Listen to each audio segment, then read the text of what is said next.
Agora você está com o cliente ativo, você está num projeto com um assessorado, né, com um cliente, com um projeto que você tem que lidar com os stakeholders. E aqui nesse módulo a gente vai falar sobre a experiência do cliente overall.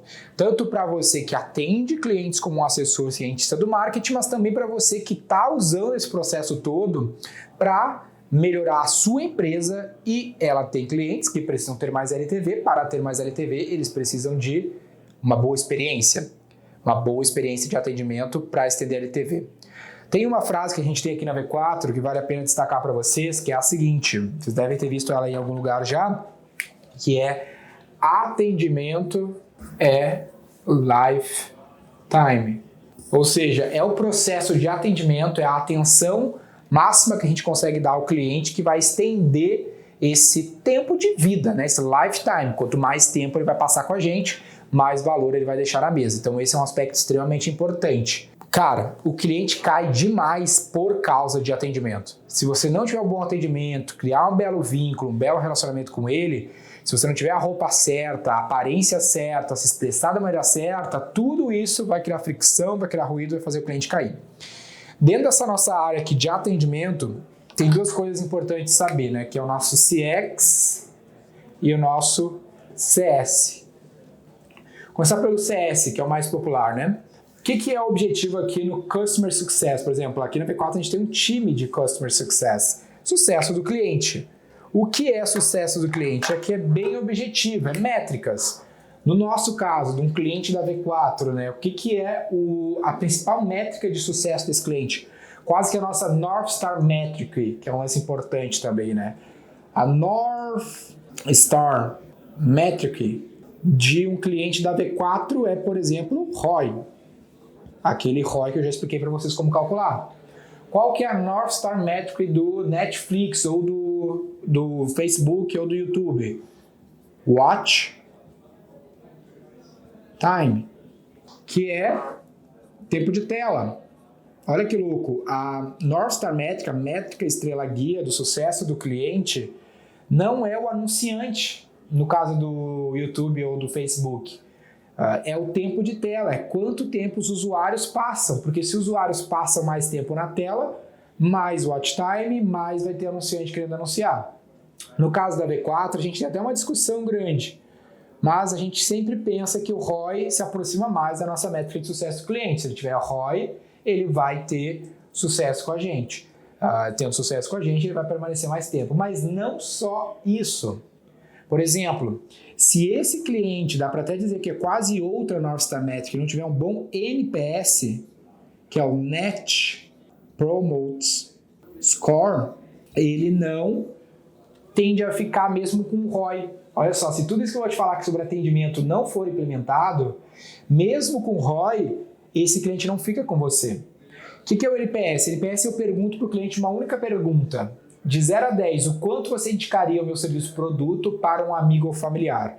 Esse cliente vai ter a opção de dar nota, obviamente, né? 1, 2, 3, 4, 5, 6, 7, 8, 9 ou 10. De 1 a 10, quanto você indicaria a minha empresa ou produto para um amigo ou familiar? Aí, se ele te der a nota ideal 9 ou 10, ele é feliz. Promotor. Se ele dá uma nota de 6 a 1, ele é detrator. Se ele dá uma nota de 7 a 8, ele está neutro, meio que tanto faz. Só que qual é o ponto que torna o NPS uma métrica bem, de certa forma, rigorosa, até cruel? Que a forma de tu chegar na nota final, no Net Promote Score, no NPS é igual...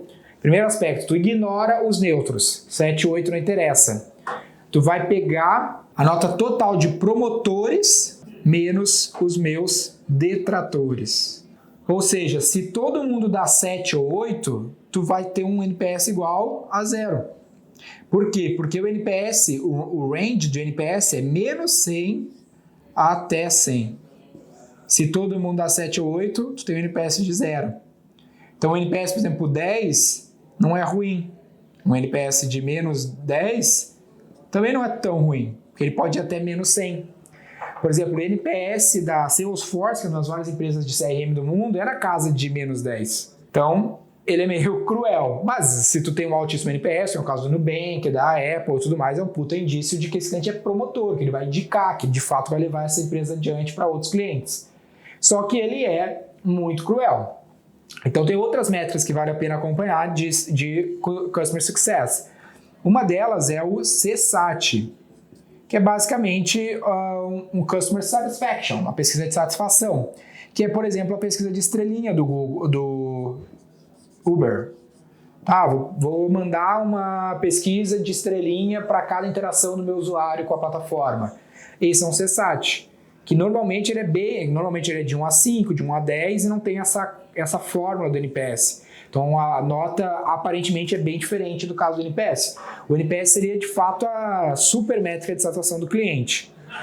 Mas tem uma outra métrica interessante, sabe pelo quê? Porque NPS, como ele é cruel, pensa o seguinte, existem dois tipos de negócio no mercado. Negócios que são docinhos e negócios que são remédio.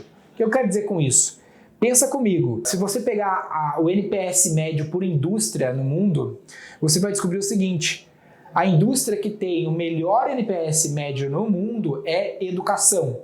Curso tem o melhor NPS, overall. Mas por quê? Porque é muito fácil satisfazer um cliente curso. Você comprou o cientista, você já acha que sabe. Você está vendo aqui, é muito fácil aparentemente te ensinar algo que foi bom. Você de fato só vai saber se isso aqui foi útil daqui a muito tempo. Então é muito fácil ter uma nota alta. Agora, qual que é a última? Indústria farmacêutica, healthcare, coisas relacionadas à saúde, porque normalmente são traumáticos. Então tende a ter um NPS mais baixo. Pega o próprio caso aqui da Salesforce, que eu falei que o NPS é na casa de menos 10. Ou a da SAP, que é uma empresa de ERP, de softwares.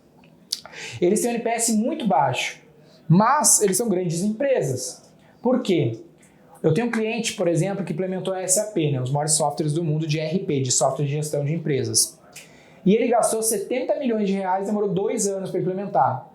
Pergunta para ele se ele indicaria para um amigo ou familiar. Óbvio que não, ele odeia, mas ele depende demais do software. Que aí é a nossa terceira pesquisa, que é o MHS, que é o Must Have Score. Que é isso aqui, ó. Posso ter um NPS de menos 10 na Salesforce? Posso. Mas se eu perguntar para o cara, meu amigo, se eu parasse de fornecer o meu produto ou serviço para você, o quão insatisfeito você ficaria? 4 opções. Muito insatisfeito.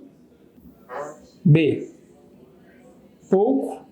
C, indiferente. E D, parando de usar. Nem quero saber mais dessa merda. Então pensa, olha a discrepância entre as 3 pesquisas. No NPS está menos 10, mas aqui no MHS de uma SAP, 70% dos clientes, imagino eu, vão dizer que ficariam muito satisfeitos, porque eles dependem do software, não dá para cortar. Então, o que acontece? Se eu tenho um MHS alto, eu vou ter por consequência, um alto LTV, porque esse cliente não vai cancelar, porque eu criei um alto grau de dependência. Inclusive, é uma das formas de tu medir teu Product Market Fit, que a gente vai falar em algum dado momento aqui, o quão esse cliente aderiu. Então, essas são algumas formas de medir. Isso é Customer Success, eu ficar atento se o cara está feliz, está satisfeito, está tendo resultado com o meu produto ou serviço.